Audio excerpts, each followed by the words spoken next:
कार्तिक के महीने में तिल का दान, नदी में स्नान और साधु पुरुषों का दर्शन और पलाश की पत्तल पर भोजन। पलाश न मिले तो पीतल के पात्र मिल जाए, तुमड़ी के पात्र मिल जाए, वर्णन है। कांसा प्रयोग में नहीं लिया जाता, खाने पीने में कांसा प्रयोग में नहीं लिया जाता।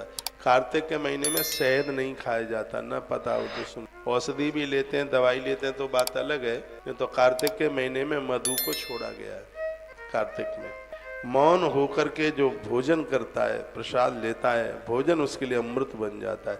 मौनी पलाश भोजी चा जलस्नाई सदाक्षमी। कहते हैं भोजन करते समय पानी की लोटिया अपने पास में रखो, जल पास में रखिए, इससे पितर प्रसन्न होते हैं। बहुत लोगों को आदत होती है बिना हाथ पांव मुंह धोए हुए जीमने को बैठ जाते हैं, पानी होता नहीं है, जब कौर अटक जाता है फिर चिल्लाएंगे अरे पानी नहीं दिया है। जल रख करके ही, जब तक सामने पानी न हो तब तक भोजन न करें। बिना जल के किया गया भोजन भूतों के पेट में जाता है और नियम से किया गया भोजन इससे देवता तृप्त होते हैं। ऐसी बात निवेदन कर रहा हूं, पता ही ना हो। भोजन करते समय यहाँ भी आप भोजन करते हैं तो पानी की बोतल वगैरह भर के बैठा करो।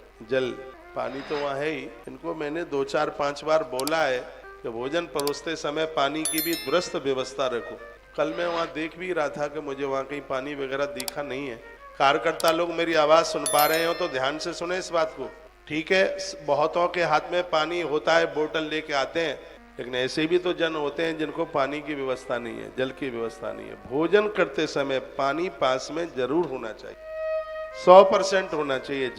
जल होवे पास में तभी भोजन शुरू किया जाए। और ये शंकर जी की बात है और भगवान बोले, ये लिखने लायक बात है पर आप लिख नहीं पा रहे। आप ट्रेन में रेल के डिब्बे में भी भोजन पा रहे हैं तो पानी तो पास में हो गए, जल पास में। पानी के बिना तो रहना ही नहीं है। मैं तो अपने गाड़ी के चालकों को भी बोलता हूँ, गाड़ी जब लेकर के चलो तो पहले देखो गाड़ी में पानी है कि नहीं। क्योंकि रास्ते में गए तुम बाथरूम के लिए हाथ पांव मुंह धुआ कुल्ला न किया, तुम सीट पर बैठ गए तो माँ दुर्गा रूठ जाएगी। क्योंकि स्टेयरिंग के सामने सीट पर माँ भगवती ही बैठी, माँ दुर्गा का स्थान है। तभी तो फिर गाड़ी टकराती है, उल्टा पुल्टा सब होता। हम उन नियमों को मानते नहीं। बाथरूम जाने के बाद तत्काल कुल्ला करने जल की आवश्यकता होती है। जो कार्तिक मास में भगवान के समक्ष अरुणोदय काल में सूर्य निकलते समय भगवत नाम संकीर्तन चल रहा होता है तो भगवान कितने प्रसन्न हो जाते हैं।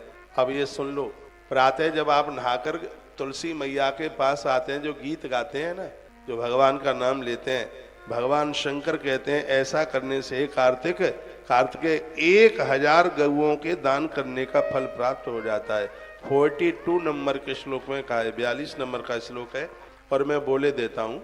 लिखा है, दामोदराग्रे सेनानी गौ सहस्र फलम लवेत। इस महीने को, कार्तिक के महीने को दामोदर महीना कहते हैं। जागरणम कार्तिके मासी या करोत अरुणोदय। जिस समय सूर्य भगवान निकल रहे होते हैं, भुरारा होता है, सुबह का समय है, उस समय तुलसी माँ की पूजा करते हुए और जो लोग गीत गा रहे होते हैं, भगवान की स्तुति गा रहे होते हैं, उसका फल क्या है? गौ सहस्र फलम लवेत। उन्हें 1000 गौदान करने के बराबर फल प्राप्त होता है। इतनी बड़ी महिमा। हमारी पुरानी पूर्व की माताएं कितनी होशियार थी। पहले बड़े बड़े गीत गाए जाते। एक हम छोटे छोटे थे, बुआ लोग स्नान करती थी, कुएं पर स्नान होता था। ज्यादातर ऐसे जिन बेटियों की शादी नहीं हुई होती थी वो कार्तिक स्नान करती। गीत चलता था, हर को मत भूले नैया सहज पार लग जागे। आगे चल के गैल बजुर की ले लियो हरि को नाम है, ले लियो हरि को नाम। कैसे? हरि को मत भूले नैया सहज पार लग जागी। आगे चल के गैल बजुर की ले लियो हरि को नाम, नैया सहज पार लग जाएगी। ऐसे अद्भुत गीत गाए जाते। तो कितना ये शब्द मुझे इतना प्यारा लगा, इतना बढ़िया लगा, इसको मैं कभी भूल नहीं पाऊंगा। दामोदराग्रे सेनानी गौ सहस्र फलम लवेत। जो कार्तिक मास के भोर में तुलसी मैया के सानिध्य में पूजन करते समय, दिया जलाते समय भगवान नारायण के नाम का उच्चारण करते हैं, उन्हें 1000 गौदान करने के बराबर तत्काल फल प्राप्त। तुलसी पूजन की भैया इतनी बड़ी महिमा है, इतना बड़ा महात्म है। कार्तिक के महीने में जो मनुष्य मन, वाणी और कर्म से पुष्कर तीर्थ का स्मरण भी कर लेता है, उसका जीवन सफल हो जाता है। पुष्कर चले गए, बड़ी बात है। मेरी इस बात को कोई काट के तो बताए। 45 नंबर का श्लोक है, इसमें लिखा है नदी स्नानम कथा विष्णु वैष्णानम च दर्शनम न भवेत कार्तिकेय यस्य हरित पुण्यम दशाब्धि कम पुष्करम या स्मृत प्राज्ञा कर्मणा मनसा गिरा।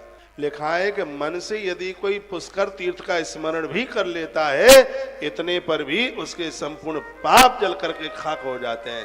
ये महात्म श्री पुष्कर जी का है। और इस महीने में पुष्कर पहुंच गए फिर तो बहुत बड़ी बात हो गई।